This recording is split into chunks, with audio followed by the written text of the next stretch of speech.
నమస్తే friends, welcome to my classes. నేను మీ దండు వెంకటరాములు. ఈరోజు మన టాపిక్ వచ్చేసి డిగ్రీ ఫస్ట్ ఇయర్ ఫస్ట్ సెమిస్టర్కి సంబంధించినటువంటి పొలిటికల్ సైన్స్ ఇంపార్టెంట్ క్వశ్చన్లను మోడల్ పేపర్ని చర్చించుకోవడానికి ప్రయత్నం చేద్దాం. 2023-24 బ్యాచ్లో ఎవరైతే ఎగ్జామ్ రాస్తున్నారో వాళ్ళ కోసం అండర్స్టాండింగ్ పొలిటికల్ థియరీకి సంబంధించినటువంటి సిలబస్ ఉండడం జరిగింది. రాష్ట్రంలో ఉన్నటువంటి అన్ని యూనివర్సిటీలకు, అన్ని కాలేజీలకు ఇదే ఉండడం జరిగింది. మ్యాక్సిమం తెలుగు మరియు ఇంగ్లీష్ రెండు మీడియాల్లో మోడల్ పేపర్ని ఎక్స్ప్లెయిన్ చేసుకుందాం.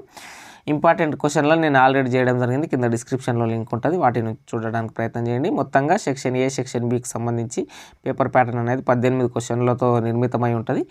ప్రతి యూనిట్ నుంచి 3 లేదా 4 క్వశ్చన్లతో పేపర్ ఉంటుంది. కాబట్టి కన్ఫామ్గా ఒక ప్రీవియస్ ఇయర్ క్వశ్చన్ పేపర్ చూసుకున్నాను సరే 7-8 క్వశ్చన్స్ మళ్ళీ మీకు రిపీట్ అవుతాయి.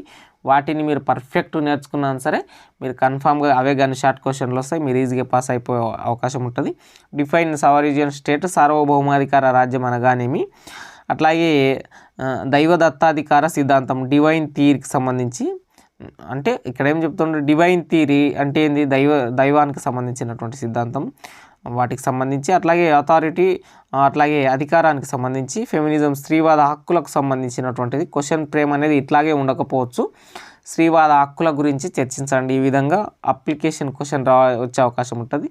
ఆర్థిక న్యాయం, ఎకనామిక్ జస్టిస్కి సంబంధించి, బహుత సంస్కృతవాదం, మల్టీ కల్చరలిజం, ఈ భిన్నత్వంలో ఏకత్వ దేశం కదా మనది, అట్లా ఆ విధంగా సమన్యాయ పాలన, రూల్ ఆఫ్ లా, అట్లాగే ప్రెజర్ గ్రూప్ ప్రభావ వర్గాలకు సంబంధించినటువంటిది.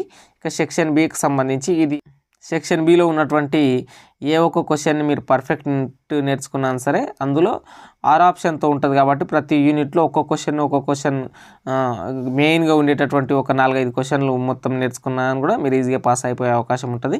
Explain the theory of social contract, సామాజిక ఒడంబడిక సిద్ధాంతాన్ని వివరించండి. అట్లాగే రాజనీతి సిద్ధాంతం, పరిణామాన్ని, స్వభావాన్ని తెలపండి. Describe evolution and nature of political theory, evolution అడుగుతుంది ఇక్కడ పొలిటికల్ థియరీకి సంబంధించి.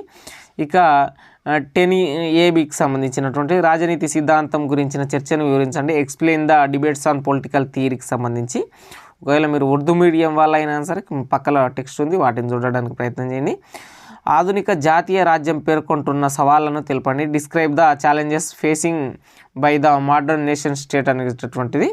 అట్లాగే 11th సంబంధించినటువంటిది ఉదారవాదం గురించి వివరింపుము. ఎక్స్ప్లెయిన్ అబౌట్ లిబరలిజం, అట్లాగే ఎక్స్ప్లెయిన్ ద క్యారెక్టరిస్టిక్స్ ఆఫ్ మల్టీకల్చరలిజం, ఇది షార్ట్ క్వశ్చన్లో కూడా వచ్చింది. బహుళ సాంస్కృతిక వాదం లక్షణాలు లేదా బహుళ సంస్కృతి సిద్ధాంతం యొక్క లక్షణాలు ఏ విధంగా నన్ను చెప్పుకోవచ్చు. మల్టీ కల్చరలిజం థియరీ అని కూడా క్వశ్చన్ ఫ్రేమ్ ఏ విధంగా నన్ను రావచ్చు.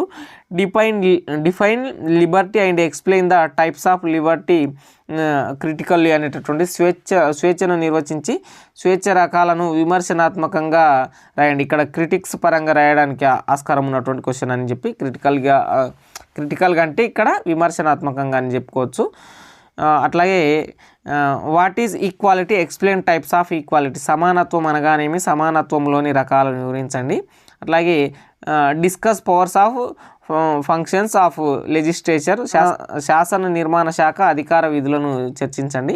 అట్లాగే discuss the role of political parties in Indian democracy, ప్రజాస్వామ్య పరిరక్షణలో రాజకీయ పార్టీల చర్చను వివరించండి అనేటటువంటి క్వశ్చన్ రావడం జరిగింది. ఈ సెక్షన్ బిలో ఉన్నటువంటి ఈ 5 క్వశ్చన్లు 6 ఆప్షన్తో 10 క్వశ్చన్లుగా రావడం జరిగింది. కాబట్టి వీటిలోకి వెళ్ళి మళ్ళీ రిపీట్ అయ్యే అవకాశం ఉంటుంది. ఒకసారి చూడడానికి ప్రయత్నం చేయండి. Signing out. నేను మీ దండు వెంకటరాములు. ఇంపార్టెంట్ క్వశ్చన్ల వీడియో కింద డిస్క్రిప్షన్లో ఉంటుంది, అది కూడా చూడడానికి ప్రయత్నం చేయండి.